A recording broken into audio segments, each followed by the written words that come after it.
Thank you.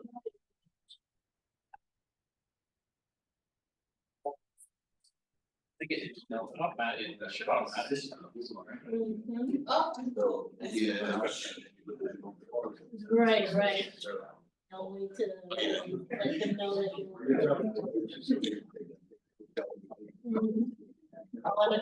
remember the calling card? Buy your calling card so you can make them call. That's Very excited. yeah. Is it okay? What's that?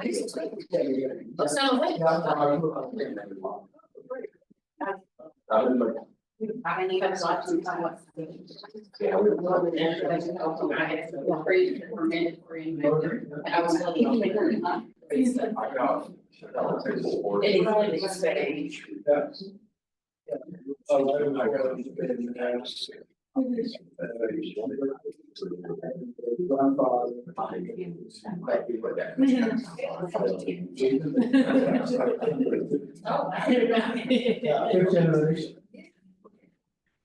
I came in 96.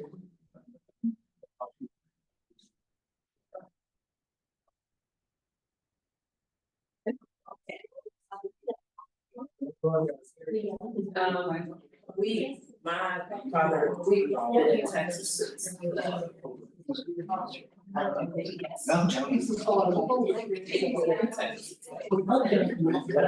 came to Waco. That's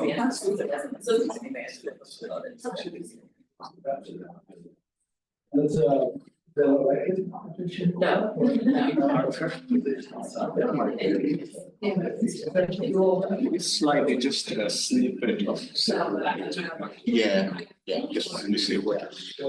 Yeah, and I've looked everything up, so.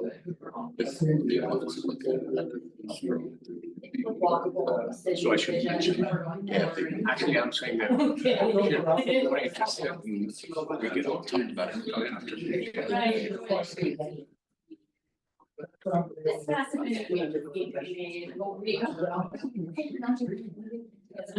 Yeah. Close to still. People love it.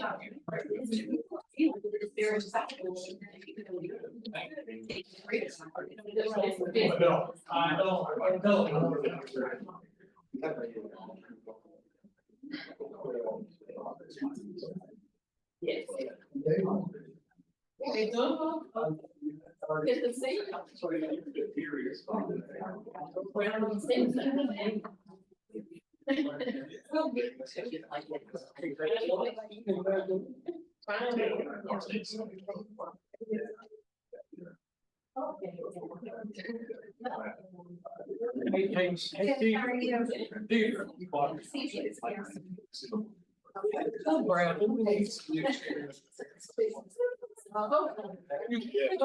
Tell Bradley we need new chairs.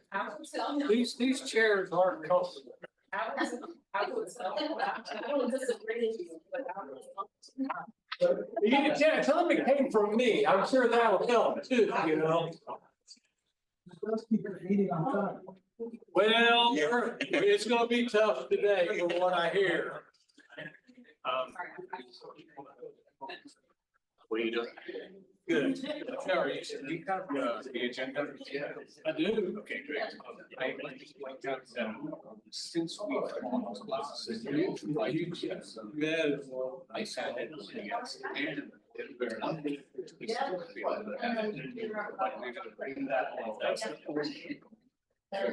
This is the new. This is the option. Right. So this is the resolution. This will be safety. This is.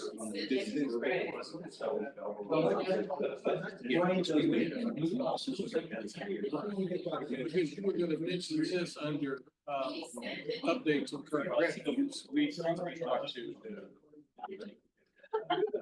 What do you want to do? I said, well, I actually.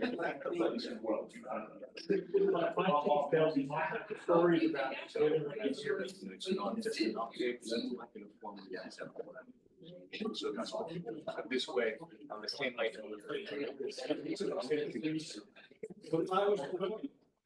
Like, what's the something.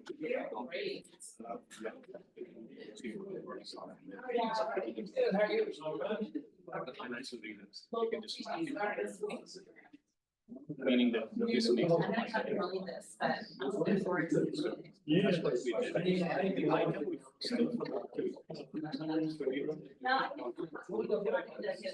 we did. Just to bring that up. And so when this comes, if you just do it's not. MTP what it's doing is every year. Oh, yeah, we did. Oh, yeah. So do we have a meeting and it's and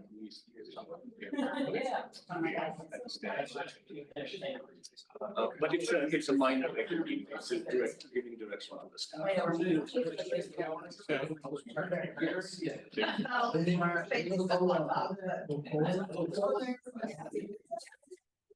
You guys, next one I might point out is that in this meeting, you can go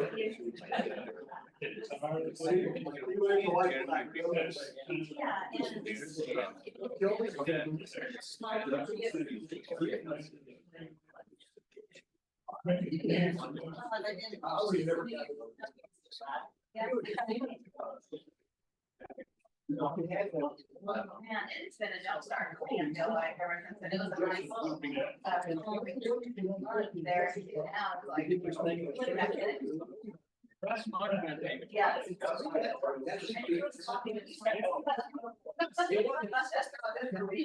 two guys.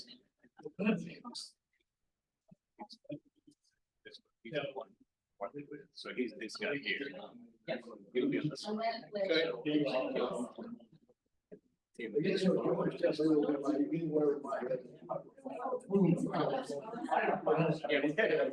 Last miss happening.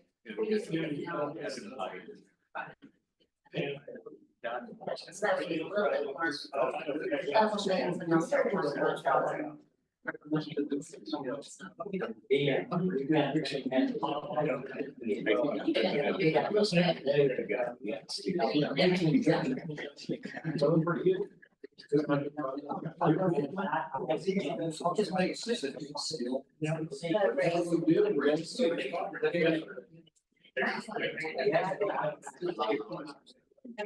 You don't need to do anything.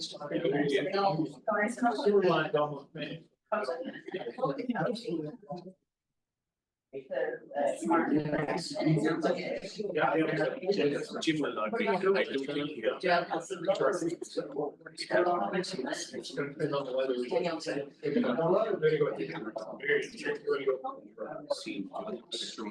Maybe something not bad.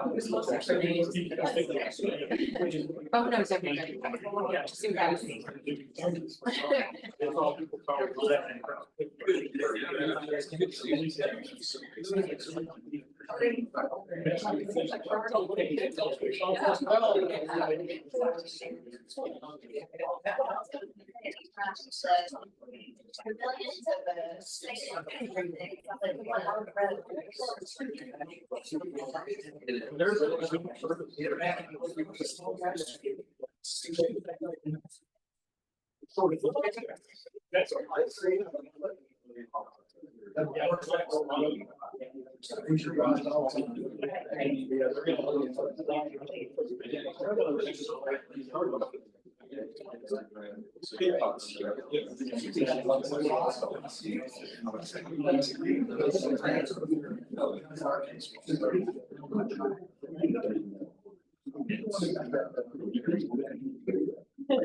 You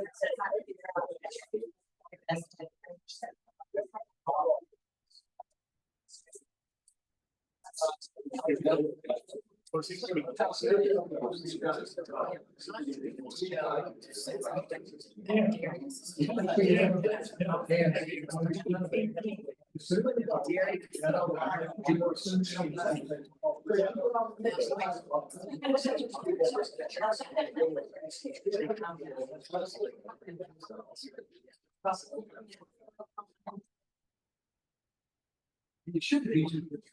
There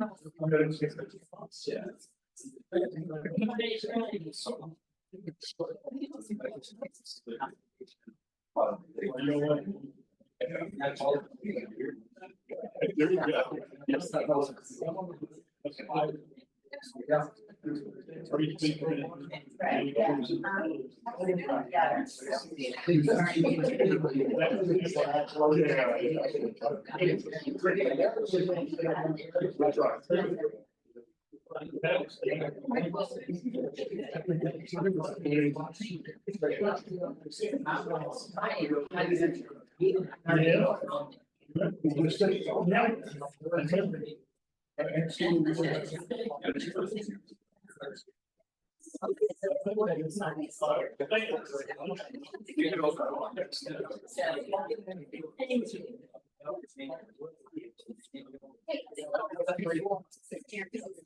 No, yeah.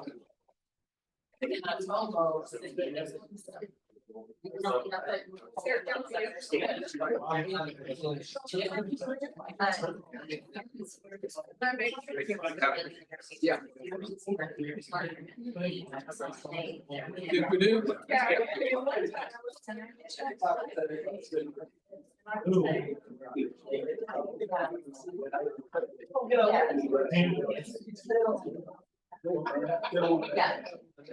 Oh, Jacob just.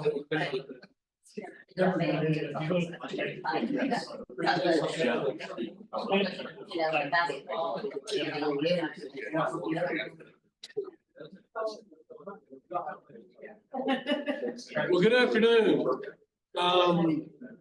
We'll get started here. Mukesh, we have a quorum present? Yes, we do. We have a quorum present, so we'll call meeting to order. We'll now call the January 16th, 2025 meeting of the Waco MPO Policy Board to order at 1:32 p.m. MPO staff, has this meeting been posted? Yes. Are there any councils that need to be called into session? Not of this moment, Mr. Chair. All right. Interrupt us when you do. We'll move on to item number 2. And before we do that, I've been advised to let everybody know today's meeting may run just a little bit longer than an hour. So hope your wear and tear can take it on the backside. Item number 2, we'll move into a public hearing. Welcome our guests. We allow the public to address the MPO Policy Board on any agenda item. Please complete a speaker's registration card with the MPO staff. Speakers will be allotted one presentation at the beginning of the agenda for each item the speaker wishes to address. Please note that each action item will have a separate public hearing later in the agenda. Speakers can address the board at either time, but you will only be allowed one opportunity to address the board per agenda item. I think we're going to have that translated. Brindamos una oportunidad para que el público se dirija a la Junta de Políticas de MPO sobre cualquier tema de la agenda. Completa una tarjeta de registro de orador con el personal de MPO. A los oradores se les asignará una presentación al comienzo de la agenda por cada tema de la agenda que el orador desea abordar. Tenga en cuenta que cada punto de acción tendrá una ausencia pública separada más adelante en la agenda. Los oradores tenían la opción de dirigirse a la Junta en cualquier momento, pero solo se le permitirá una oportunidad para dirigirse a la Junta en cualquiera de los momentos. Pero solo se le permitirá una oportunidad de dirigirse a la Junta Directiva por cada punto del orden del día. Thank you, Daniela. For items not on today's agenda, visitors have a separate hearing at the end of the meeting. MPO staff, do we have any registered speakers today? No. There are no registered speakers, so that will move to the agenda item number 3. Approval of minutes of the November 21st, 2024 meeting minutes. Are there any corrections or additions to the minutes that need to be submitted? If not, then the minutes are approved as presented. Item 4 on today's MPO agenda, consideration and possible action regarding resolution 2025-1, adoption of Convey 2050, shaping regional mobility across McLennan County, the Waco Area Metropolitan Transportation Plan, January 2025. Dr. Kamar. Let's move to the next slide. As you all have noticed that, we have decided to use this bus as the symbol for all the work that the MPO does. And the bus itself is the Metropolitan Transportation Plan. And we are very delighted to inform you that we have largely completed the entire planning process. It has taken us 2 years to do this, but you're adopting the bus. That's what you're doing today. And that bus is going to drive us for the next 5 years about all the things that we will be doing, including our TIP and the different mobility strategies, and including community engagement system performance grant, all the grants we write, as well as preparation for the next round of visioning session. Next slide, please. Just as a quick reminder, we started the process normally MTPs take about a year to complete. We decided to intentionally take 2 years. We began in January of 2025 with a brainstorming session on what kind of approach and scope that we would like to do. We had a public listening session with several public agencies. And then we had a call for regional visioning work session that all of you had participated on October 19, 2023. And that formed the basis for the call for proposal and project evaluation framework. We did the solicitation, evaluated them. We had a series of public meetings throughout McLennan County in the months of August through October. And then we also had public comment period. And now here we are in the month of January 2025 to adopt it. Next slide. This was one of the proudest moments we had when a very large number of you spent an entire day discussing what the future of McLennan County needed to look like. And this is the regional vision statement that we came up that was the backbone for all the project evaluation framework and the project evaluation that we completed. Largely, these were the next slide, please. Largely, these were the 10 points that were weighted differently. And one of the things we wanted to point out is that several of these ideas on comprehensive mobility solutions, transportation resiliency, economic development, regional impact, tourism-related traffic, and these are all issues that came up significantly about how we needed to visualize and implement the regional vision process, and the result of which was that we added significant amount of new items into the MTP, which we'll bring up in just a moment.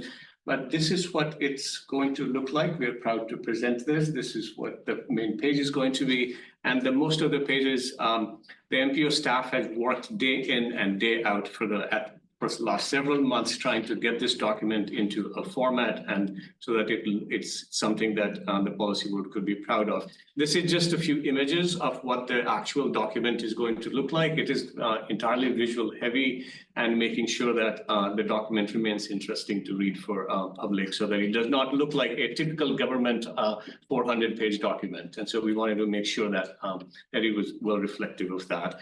If any of you would like to have more discussion about what the MTP is going to look like, we will stay as long as you need to. So next slide. As you remember, we called it Convey 2050 MTP. We had 5 public meetings. 30-day public comment period ended on December 25th, during which we had 2 public information meetings on December 16th, and we are expecting it to be adopted today. Some of the public feedback that we wanted to summarize for you very quickly. Next slide. That there is clearly a very most of the people who came, they expressed their vocal support for increased transit options, improved bus frequency, reliability of timing, EV drive safety improvements came up quite a bit, eliminating barriers for biking and walking to schools and parks, importance of shades for all the connecting trails that connect the different parks, as well as safe access to healthcare and shopping centers without cars. There is a very clear, strong interest in electric vehicle infrastructure and integration of future technologies, as well as the safety of intersections came up very importantly. We also wanted to give you a sample of some of the public comments that we received. So here is one regarding the daily trips. We had noted that about 23% of all the trips in McLennan County in 2023 were shorter than a mile, and which obviously presents a huge opportunity for us for these short journeys to be turned into, instead of driving a single occupancy vehicle, to alternative modes of transportation. And very consistent with that is a comment here, yes, it is so dangerous to walk anywhere, and you can see what it is, what they said. Regarding congestion, road expansion often does not automatically, it only solves the congestion problem in the short run. And so quite often it is important for us to consider the corresponding land use, the context and such. So you can see the comments are very clearly related to that. And we wanted to make sure that these comments were reflected in the MTP. So this was a labor of love, not only on the part of the staff, but what we can very safely say that we had at least 50 different people, most of them volunteered their time over and hours and hours. And in fact, some of them still are working on it. The MTP steering committee has generously actually decided to continue on so that as we go do a debriefing of the MTP with all the community, that we have some direction regarding that also. But one of the very important, let's go to the next slide. One of the important items that I wanted to point out very clearly is that in this MTP, there is something very distinctive. For the first time, we started paying attention to what the watershed quality and air quality considerations for the next 25 years are going to look like. And we wanted to make sure that they were integrated with our decision-making related to that. And I wanted to recognize Ryan McManamy from Baylor University. He led the effort in not only contributing. Would you like to say a few words about how it worked? Sure. Well, and thank you, Mukesh, for inviting me to be a part of it. It was certainly a learning process for me, and not being a part of this side of urban planning, transportation planning before, but especially incorporating things that are new are always difficult. And so I just appreciate the dialogue we've had and to talk about how those could be meaningfully imposed in here in a way that makes sense and is practical to decision making. And so I've learned a lot. And I hope that as we go forward, it's useful and again practical. Thank you. Thank you. Before I was going to let you finish, but before you go any further, I think we need to call council in the session, please. That's right. It's my honor to call the session of the Waco City Council into session here today. Seeing my esteemed colleagues, a quorum has been established. God bless. Thank you. And so along with Ryan, so I wanted to mention, I don't think Roger or Mark, they're both out for a water conference, but both in the watershed division, they were also very important in helping us shape our ideas on how could MTP actually be sensitive to the watershed protection and watershed management ideas. And also, I will be remiss if I did not mention Will Conrad, who joined in just a few minutes ago. A lot of you in the cities, you often have a legal division, and you typically treat the lawyers who are assigned to your unit as people who you just want to check with them that, hey, am I doing everything legally? But Will did not do just that. Will was actually part of our early brainstorming group, and Will has consistently supported the effort in which every time we needed to brainstorm or think through some of this stuff beyond the legal side of aspects, Will has always been there, has always made time for us. And so we're very thankful for Will's help in the MTP process as well. Thank you.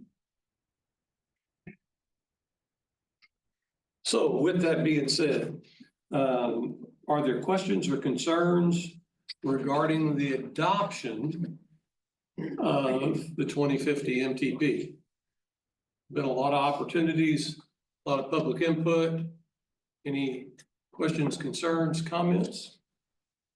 Yeah, I really appreciate the collaborative work that our MPO staff and Dr. Kumar led here. I think we've got a lot of stakeholders that participate in this, maybe a record number in this process. So great job to our director and our dedicated staff for all their great work. Thanks to the MPO Policy Board and community stakeholders that contributed. This is This is a great effort. Anything else? With that, is there a motion for adoption of resolution 2025-1? So moved. Second. We have a motion and a second. Those in favor indicate by saying yay. Yay. All those opposed signify by saying nay. The yeas have it. Thank you. Move on to item number 5.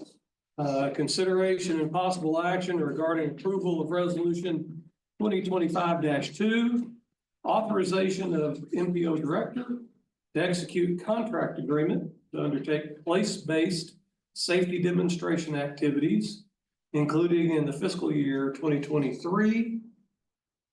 Just a second, 2023. Safe Streets and Roads for All SS4A grant, and to issue a notice of proceed upon execution of the contract agreement. Dr. Moore. Let's go to the next slide. So as you recall, we had completed the 2023 RFQ. We had started the 23 RFQ process. In the month of January, we completed the RFQ process. And this is based on the 2023 SS4A grant that we received for a total of $1.2 million in federal fund plus $300,000 in the local match. And with this, at the we completed the RFQ process and we selected the tool design was the top scoring consultant, and a very close second was the street plans. They were the second highest. And so at this point in time, we have invited the tool design group to proceed with giving us with contract negotiation. So we are in that negotiation phase. And today, what we are requesting you to do is to get authorization from you so that I can finalize the grant agreement with the consultants. And once it is executed, that you would permit me to issue the notice to proceed with the project activities. And just very quickly, I think most of you remember, these are 6 different demonstration projects that we'll be undertaking, and they range every from intersection to entire roadway segment to even how to utilize parking spaces next to the curb more efficiently and safely. Are there any questions or concerns regarding authorizing the MPO director to execute the FY 2023 SS4A grant agreement and to issue a notice to proceed upon execution of the grant agreement? Questions, comments? If none, entertain a motion for resolution number 2025-2. So moved. Second. Motion and a second. All in favor, those signify by saying yay. Yay. Nay for those who are opposed. The yeas have it. Next item, item number 6. Consideration and possible action regarding resolution 2025-3, approval, acceptance of SMART grant and authorization of MPO director to execute related grant agreements. So this is the SMART grant. If you recall, we had applied for this SMART grant a year ago. We did not receive it that year, but this year we are super excited to announce that we have received this SMART grant for the year 2024. And this is a stage 1 grant. To give you an idea of the differences in SMART grant, what we do is that we take proven technology and use that to create some demonstration projects.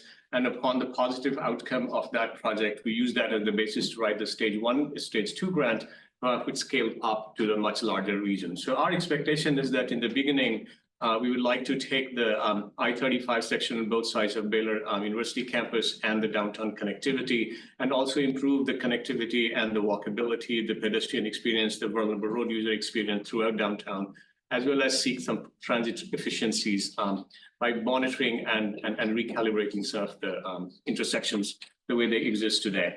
The idea behind this came up because all of us have experienced some form of project some form of traffic signal prioritization system in which, or synchronization of different sort. But more often than not, every time you have experienced it, one of the things that comes up all the time, in the middle of the night, the lights function the way they do. And quite often you're just sitting there at a red light and there's absolutely no vehicle anyplace else. And there is, given the level of technology that's already available to us, there is absolutely no reason why we have to experience it in that form. And so that's the kind of demonstration project that we would like to do. But more often than not, we also do these things because there is technology available. And quite often the idea behind what are we trying to accomplish from these projects, that is not necessarily all that well defined. In this particular case with the stage 1 grant, what we are hoping to see is that the kind of connectivity that we would like to see between Baylor University campus and the downtown area, the level of connectivity, how far does it go? And so the idea behind all of this is also that we will have a series of baseline data collection in which you would like to get a sense of how many Baylor students are actually coming to downtown at this point in time, what are the modes are they using, and how long do they take, are there variations during the daytime, and are there ways that these intersections are either posing as facilitating that movement or they're hindering those movement.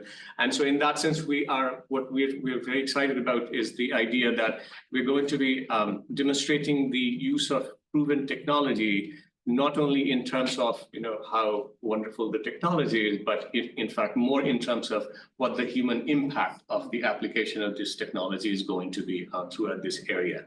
And so initially in this stage 1, our idea is to install it in downtown Waco and the I-35 corridor, so that will go from University Parks, and we're also considering the MLK and the 4th, 5th Street, and then 11th, 12th Street, and then all of the downtown area on this side of it.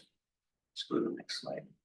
So this is the tentative project locations. Most of these are human scale interventions that we want to do.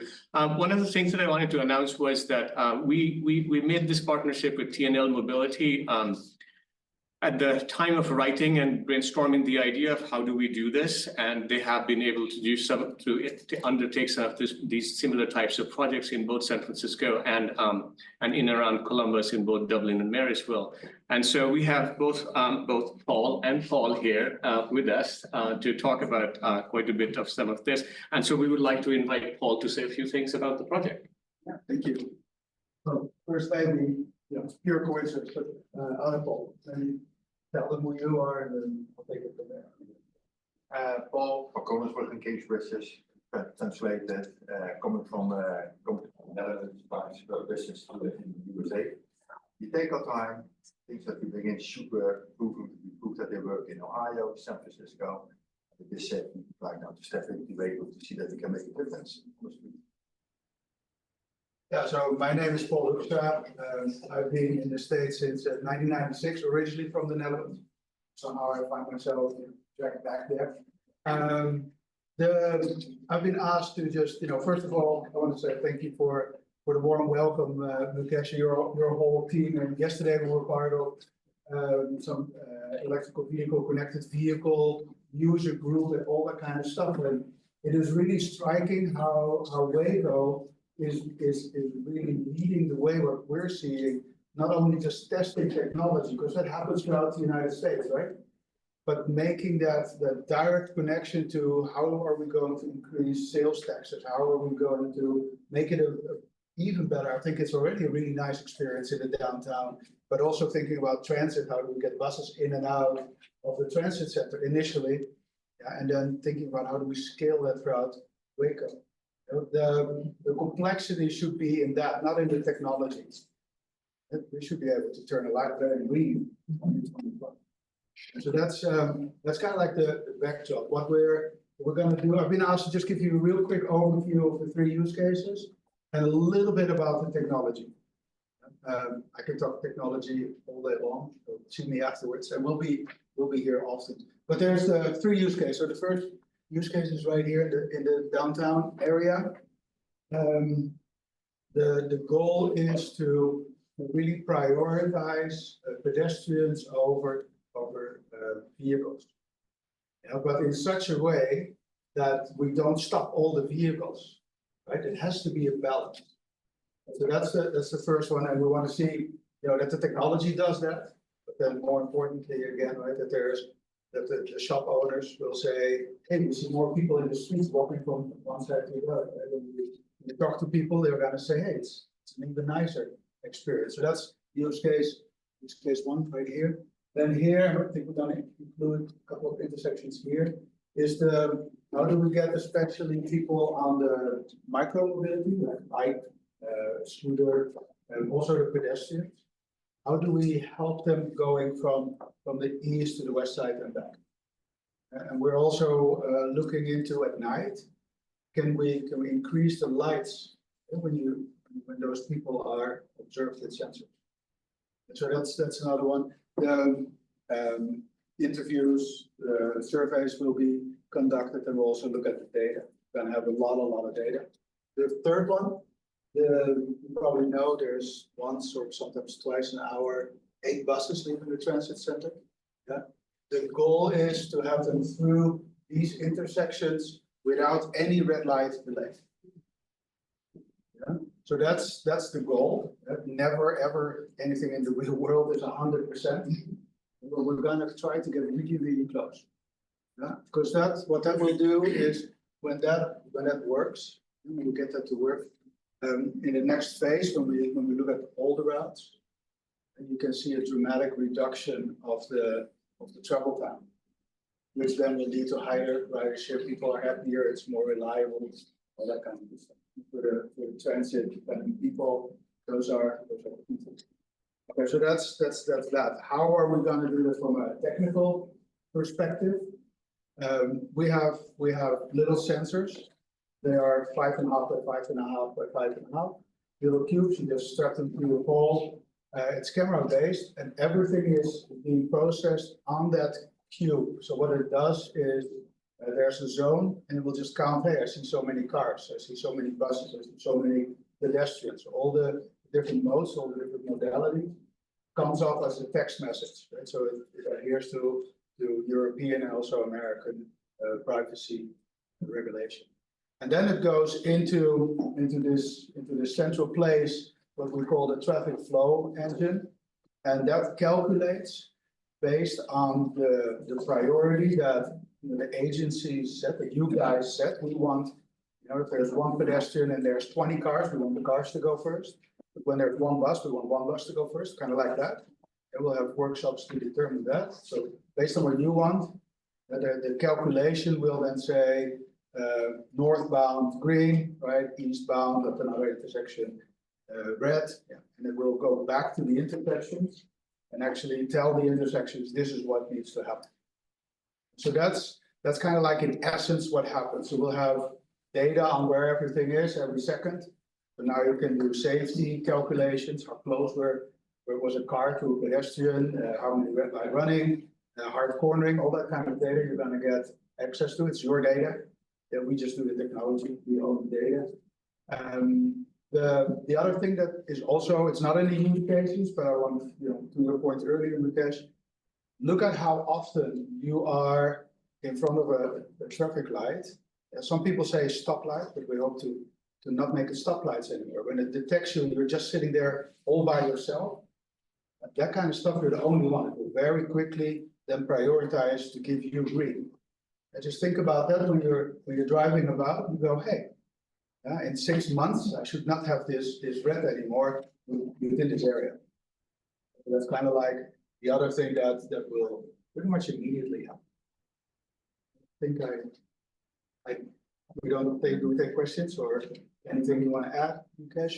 The only thing I wanted to add was that again, instead of thinking about a single mode at a time, what this does is that it allows us to think about all possible modes. So more often than not, everything looks like single occupancy vehicle versus everything else. We don't want that at all. In fact, there are many occasions when single occupancy vehicles also do not have priority when they should have priority, because depending on the kind of traffic volume we're experiencing. And so on I-35 on both sides, especially in the morning rush hour and the evening rush hour, quite often, or whenever there's a game day event, for instance, these are the times when we know that that the movement of single occupancy vehicle probably make things more efficient in those cases.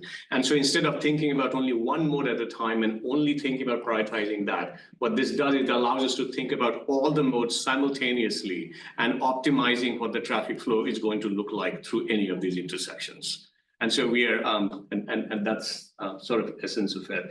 What we also wanted to do was we had very brief conversations with Stan, Judge Felton, and Jeremy from Baylor, and also Councilman Boardroad. And so we wanted to hear from them about because ultimately this project is something that we want to take it for the entire McLennan County. That's our expectation and goal, to be able to do that for the stage 2. So initially, this is a demonstration portion of it. So we wanted to make sure that any comments that you might have, that we would love to hear about it. I would say that anytime we can get money to be smart, we ought to take it. And,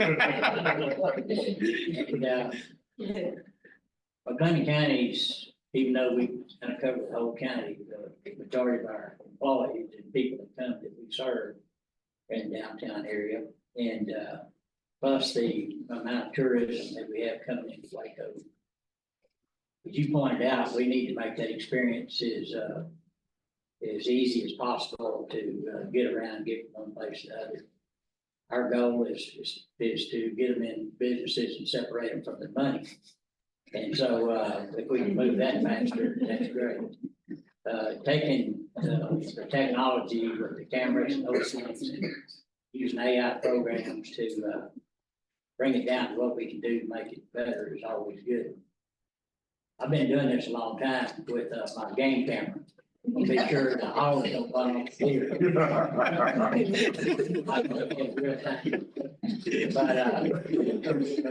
I look forward to seeing what kind of information this will bring back, and hopefully it will help us qualify for grants to take it to the next step.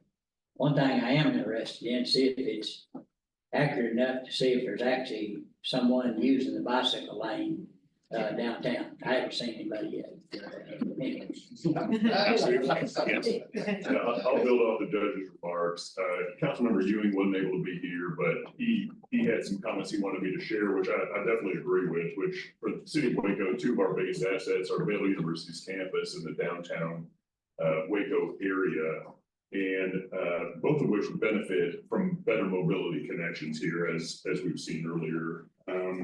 And we're hopeful that, one of our major priorities is to ensure that the Baylor campus and Waco downtown are safely and seamlessly connected without barriers. And we anticipate a positive impact on our businesses due to less congestion and more visits, both from the Baylor community and from tourism, as the judge mentioned. So we're excited about this, right? And we're grateful for the good work of the MPO staff and all those that help secure this. Yeah, I would say thank you, Councilman Boardroad and Judge Felton. I think on behalf of Baylor, we're also in not only high support of this, but we see it as a crucial project for the future of the relationship between Baylor and Waco. At the end of the day, our students come in very often without vehicles, particularly our freshmen. They live on campus, and being able to access on foot, on bike, using public transportation and other means, rollerblades even, apparently, scooters if we let them.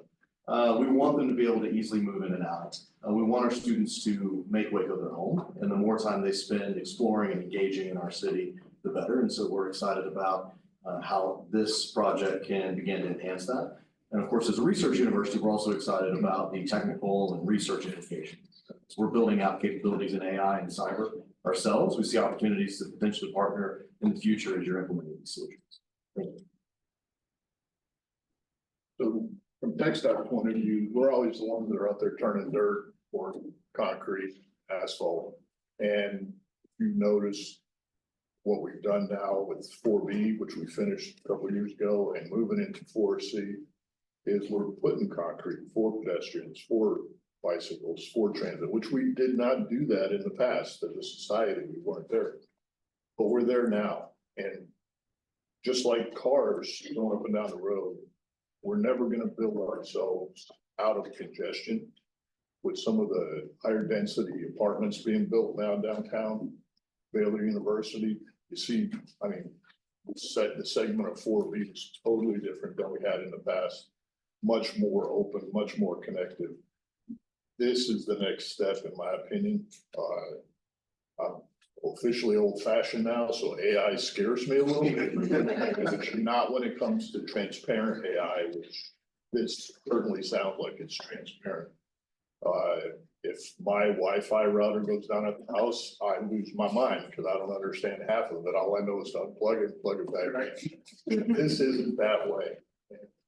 I really think that I want to commend the MPO for pursuing this grant, because this will also, I think you kind of spoke to it a little bit, Mukesh, this will also be scalable across the state if we can prove that it works here in Waco. You know, between the new Bird Center, Foster Pavilion, you know, special events, football games and things, and connecting them to downtown. I could sit here and say, well, most of that's off of our system, but it's not, because people are going to travel that way however they can get there, whether it's transit, walking, bicycles, you have it, you name it. We're always interested in safety, and I think this is a next step to get us there, because human bodies and cars don't mix well. So to me, that's where the beauty of this lies. So I think we're on the right track here. Appreciate it.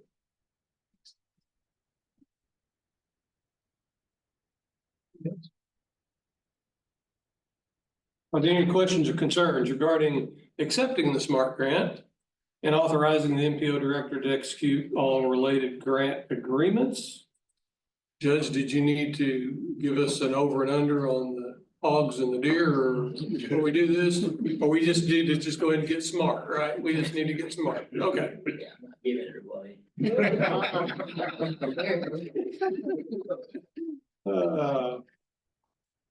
Is there a motion for in favor of resolution 2025-3? I move. I have a motion and a second. Those in favor indicate by saying yay. Yay. Those not in favor indicate by saying nay. Thank you very much. We'll move on to item number 7. So, sorry, go ahead. That's all right. Review, discussion, and directive action regarding a recommendation from the Waco MPO Technical Advisory Committee to begin public engagement concerning proposed annual performance targets. So, as you recall, every year in the month of January, we typically bring up 3 performance measures for your consideration. We typically chuckle about some of our safety targets, and we keep hearing about how safe our public transit is, because public transit system haven't had a fatality. They're already at zero. They have already accomplished Vision Zero targets, and they have been accomplishing it for decades, if not for their entire existence.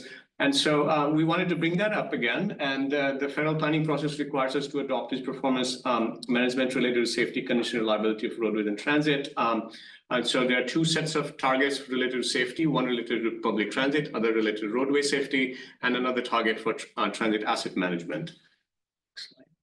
So FAST Act, it wants to make sure that for the transit networks, at least, that the safety risks are minimal, and by doing it more effectively and proactively, internal safety risks, we can make sure that the public transit remains the safest mode of transportation.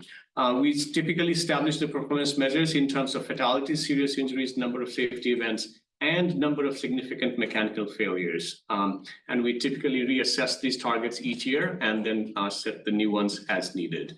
And so typically the process, the way it works here is that Waco Transit presents its safety targets to the Waco City Council in the month of December, and the City Council considers those targets. And then those are the same targets we bring to the Policy Board, and Policy Board considers those targets and makes any modification or adopts them as is. So these are the targets, and you can see that most of the not only baselines are 0, our targets are also very close to 0. Even the injuries that we have listed, we had the baseline of 3. We are expecting it to be 2.6. And when you look at the rate of injuries, we basically run out of zeros before we see any point, any number. It is remarkably low. System reliability similarly is quite safe, and the baseline number is 32,592, and we're setting it at 33,980. safety, but these are very minor issues. And for the demand response safety, similarly, total injuries, the fatalities are 0, and we expect to stay at 0. We are expecting any form of injury to come down from 4 to 1. And these are this is the safety plan that was adopted by the Waco City Council on December 17th, 2024.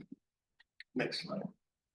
For the transit asset management, what Waco Transit does is that it participates in the statewide transit asset management plan, and in which we typically look at the state of good repair, which is a condition in which a capital asset is able to operate full level of performance.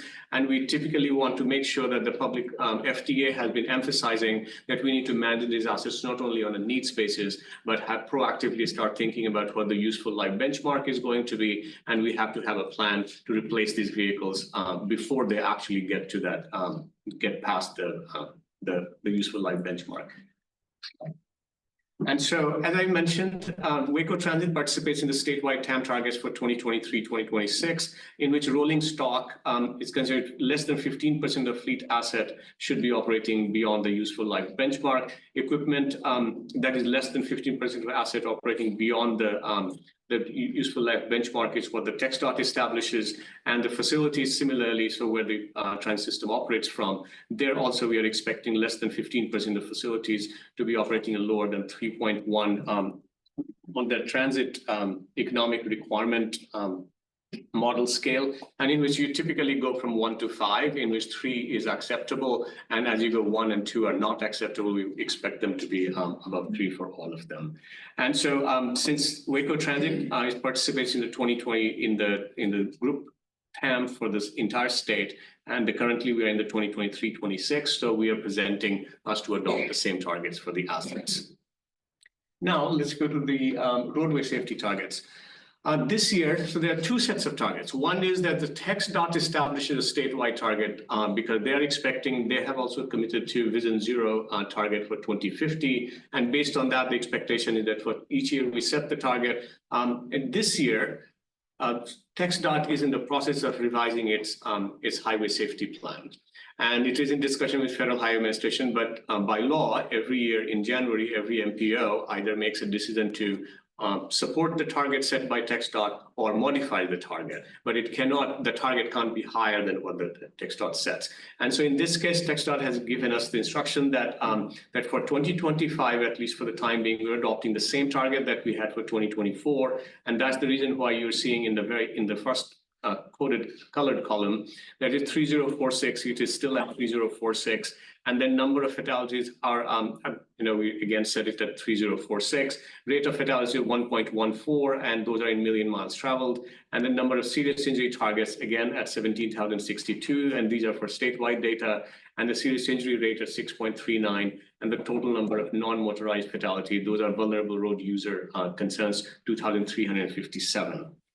Let's go to the next slide. And so the next one is what makes more sense for us in McLennan County. And in fact, we are pleasantly surprised to look at the actual data for 2024 and notice that in 2024, at least the preliminary estimates are that we actually had a much fewer number of fatalities. It is still high. So 21 is not a number we should be very happy about, but it is significantly better than 34 that we had in 2023, which was already better than 42. That was the case in 2022. So we are certainly on the right track.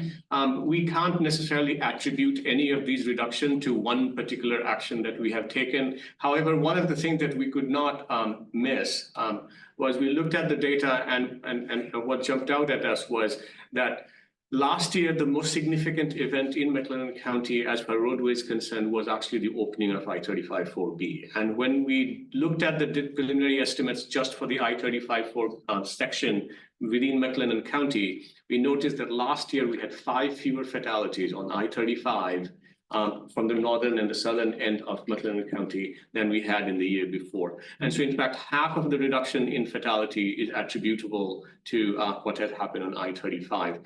Again, we can't necessarily attribute it because this is not, these are simply observations and descriptions. And so we are not saying that that exactly is the fundamental cause, but we are certainly quite happy to see that the number has declined significantly, and we would like to stay on the same target. And so for internally for McLennan County, what we are proposing is to set the target for 2025 at 18.48. And in the next slide, I'll explain why we want it to be 18.48. Similarly, for the number of serious injury target at 221 instead of 252. That was something that was surprising, that our serious injury numbers have not really declined by that much. That is still a very high number that we want to keep at a lower number and try to get it down to as quickly as possible. And we had 26 non-motorized fatalities and serious injury. That 23 was the actual number. We want to bring it down to 20.24. Next slide shows you the map of all the fatalities that we had. And this is, let's go to the next. This is the one we wanted to show you, that the bottom line, the light blue line, is based on the actual target, meaning that what happened in 2024, we want to be able to reduce it by 12% each year, and that's the target we would like to set. That way we can achieve the zero fatality, and also trying to get the serious injury numbers also as close to zero as possible by 2050. And so we're basically looking at setting a target of roughly about reduction in 12% each year for McLennan County. And that way we can get to zero as quickly as by 2050. So what we are doing is that we are not proposing the exact target to be adopted today. What we're really asking you to do is give us the go ahead to solicitation of comment and open these up for a public comment period for from January 27th to February 5th. And so we would like to hold a meeting on January 27th at 5 p.m. And that will be in person on the first floor main conference room of the May Jackson Development Center. And there will be a virtual meeting option, and then we'll present it on the February 6th meeting of Technical Advisory Committee review and for their recommendation. And then we'll bring it back to you for public hearing and adoption at the February 20th meeting. Okay, are there questions or concerns regarding beginning the public engagement concerning proposed annual performance targets?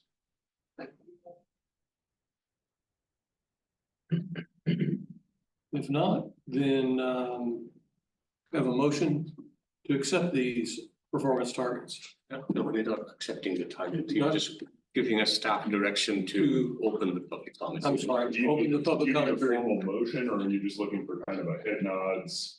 Anyone Anyone opposed to us opening the comment period?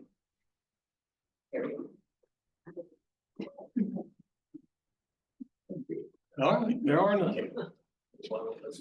Then item number 8, update and discussion on current grant efforts. Dr. Kumar. So we right now,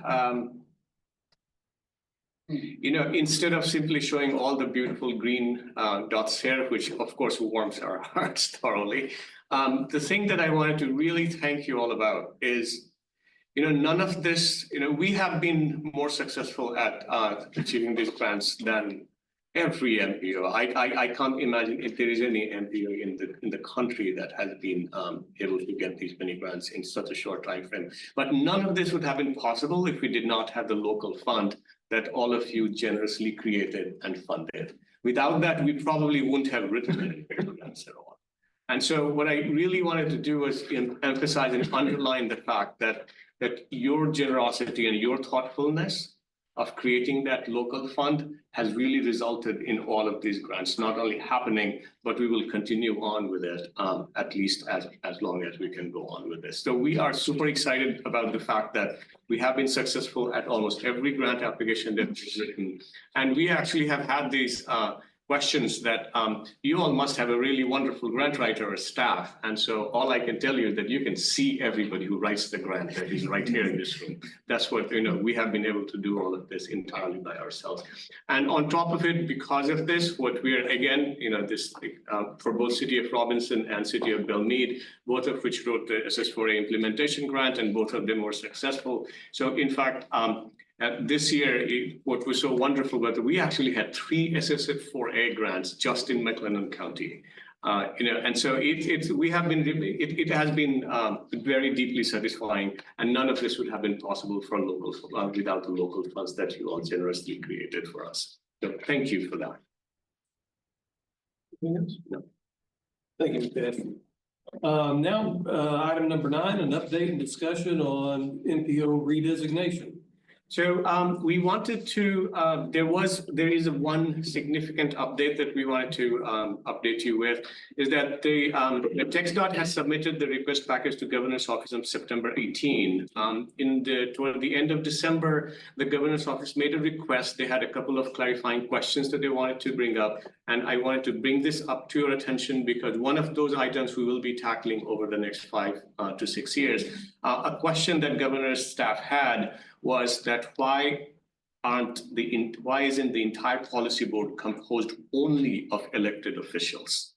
And that was a question that they had raised, and we wrote out the explanation for that. Traditionally we have a 20-member policy board, and within that 20-member policy board, it's just not possible for us to have only elected officials because several cities do not have those many elected officials to fill the policy board.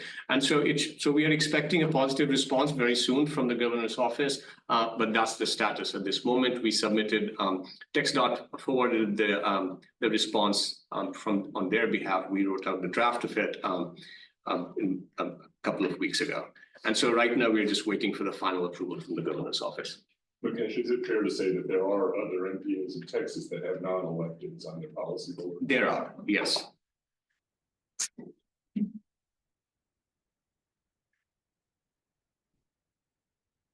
Anything else? Anything from any of those others that somewhat resemble me? No, just kidding. Item number 10, update and discussion from the Technical Advisory Committee. And Amy is filling in for Zane today. And for the foreseeable future. Good afternoon, everybody. The Technical Advisory Committee met on January 2nd. We recommended adoption of the 2050 MTP and solicitation of public comments for safety measures, as you all did today as well. We recommended scheduling call for proposals for the 2025-2028 TIP amendments and modifications. Discuss current grants, as we also just did here, and received updates regarding significant highway work that was done, and also the MPO technical working groups. Any questions from anybody?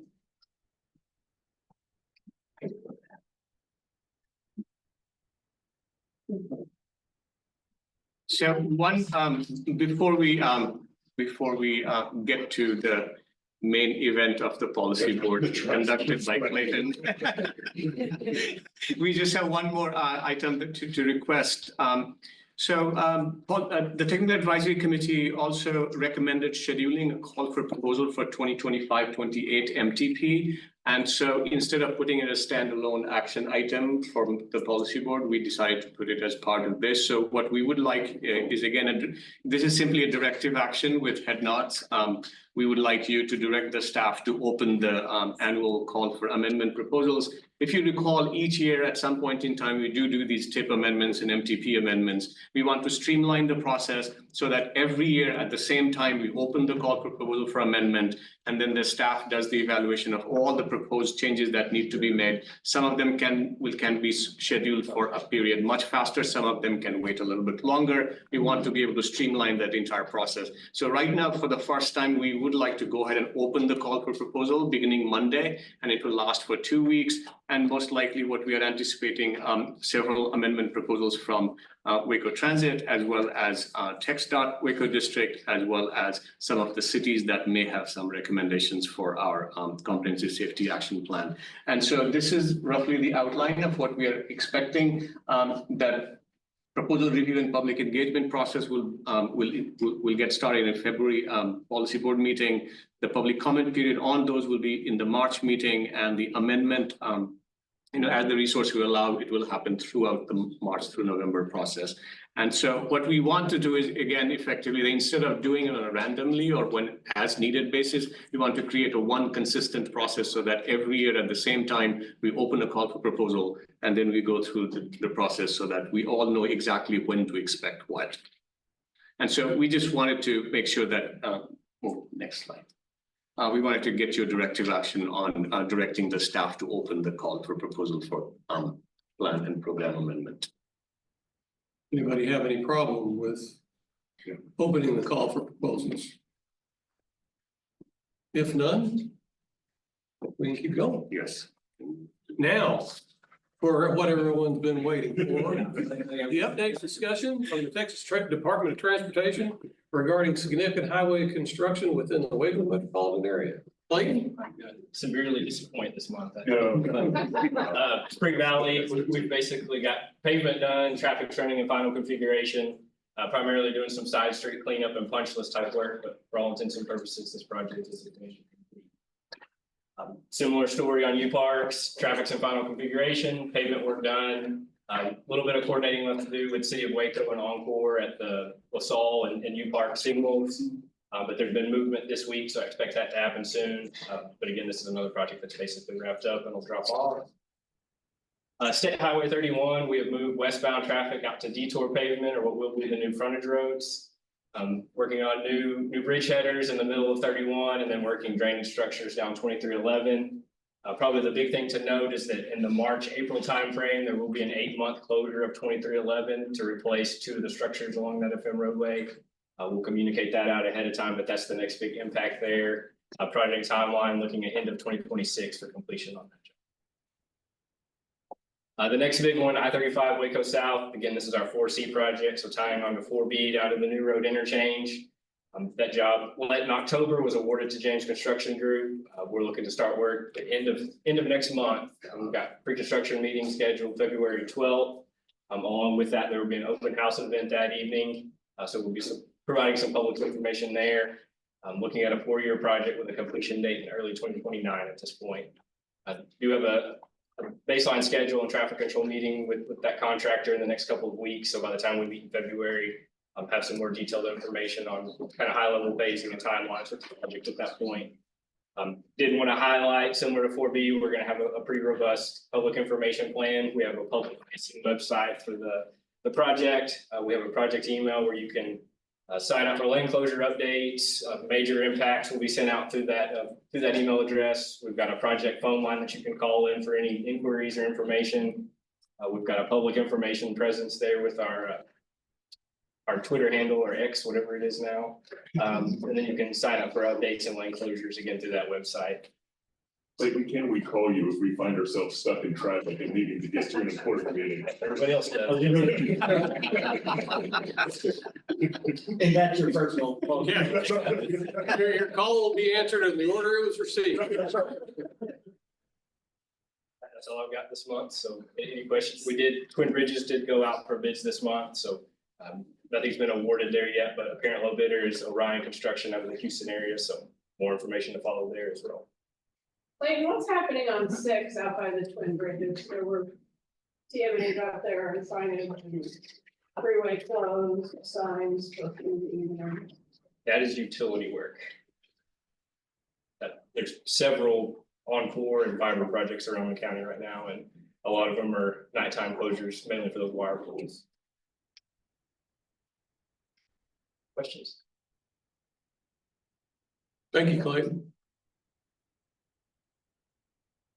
Item 12, work group updates. Are there any members of MPO work groups who would like to give an update on recent activities? Yes, so we have one meeting that we just had on connected automated vehicle, and Suzette will give us an update.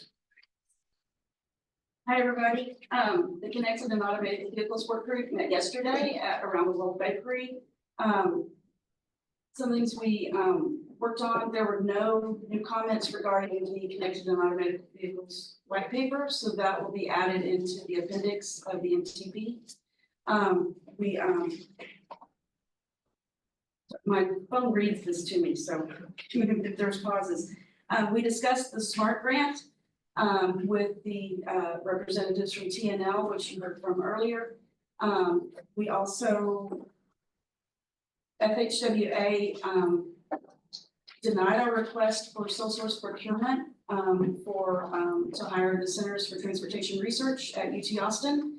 So we will be, we're drafting a RFQ for competitive procurement, and we will be moving forward on that soon. There were no new updates regarding the NEVI and CFI grants. There were no new updates regarding the NCT-COG hydrogen fuel corridors. However, the city of Waco is looking at how best to address the alternative fuels moving forward. Our next meeting is April 16th. Thank you. Thank you. We do not have an update from Bicycle and Pedestrian Work Group meeting. Their last meeting was November 20th. Their coming meeting is February 19th. And we are very delighted to announce that our citizen participation group, and we knew that that group was going to be very important. We have had a number of people who wanted to participate in this group, but we had a difficult time finding that one person who was actually going to take charge of it. And so we finally have that person. And so we are going to have our first meeting scheduled for March 19th, 2025. That particular work group was important enough for us to add them as a voting member of the Technical Advisory Committee. And so we are very excited that that particular work group is going to begin its process. And what we hope to do is that and we feel quite good about our citizen participation efforts and the outreach that we already do. But what we are really hoping for is to improve it even further, because that is one of the challenges that every governmental entity faces about how to engage with the public in a meaningful way. We have done a lot, but without that kind of support, it's hard to keep making progress. And so that's what we're hoping for. And that meeting will be on March 19th. Thank you, Dr. Kumar. Item number 13, MPO monthly report. The most important report I have is that you will be seeing an email from me regarding the contribution to 2024 local fund. So if you have any question, please let us know. And with that, we will also bring an update on exactly how much money have we spent where at the February meeting. Anything else? Brings us to item 14, announcements. The next regularly scheduled MPO Policy Board meeting. We have one more item. One more item? Yeah, so we have a challenge for the June meeting. In June, in the month of June, Policy Board meeting falls on 19th, which is a federal holiday, Juneteenth. And so we want to propose to you that you give us the go-ahead to schedule it for 26th, the following Thursday. Good nods. They all went up and down. Okay, great, thank you. That's all we have. Okay. Announcements, item 14. The next regularly scheduled MPO Policy Board meeting is Thursday, February 20th, 2025 at 1:30 p.m. If you cannot attend the meeting, please ensure you have assigned a proxy to represent you. Question, does anyone have an agenda item they would like to have considered for a future meeting? There appears to be none. So we'll move to item 15, hearing of visitors. At this time, we provide an opportunity for the public to address the MPO Policy Board on any item of MPO business not identified on this agenda. Please note that the Policy Board cannot respond to comments received during this hearing. Now we'll get that in Spanish. En este momento brindamos una oportunidad para que el público se dirija a la Junta de Políticas de MPO sobre cualquier tema de negocios de MPO no identificado en esta agenda. Thank you, Daniela. Open the hearing of visitors at 2:32 p.m. MPO staff, do we have any registration cards for items not on the agenda? No. Okay.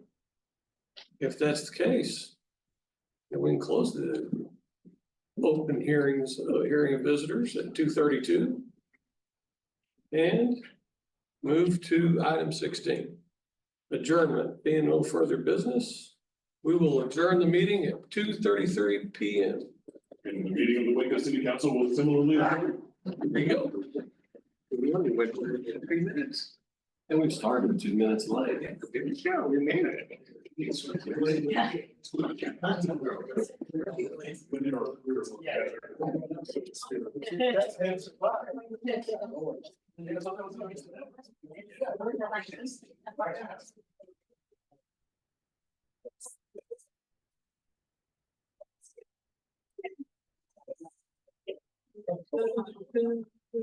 Great job. Thank you, Jake. Yeah, we only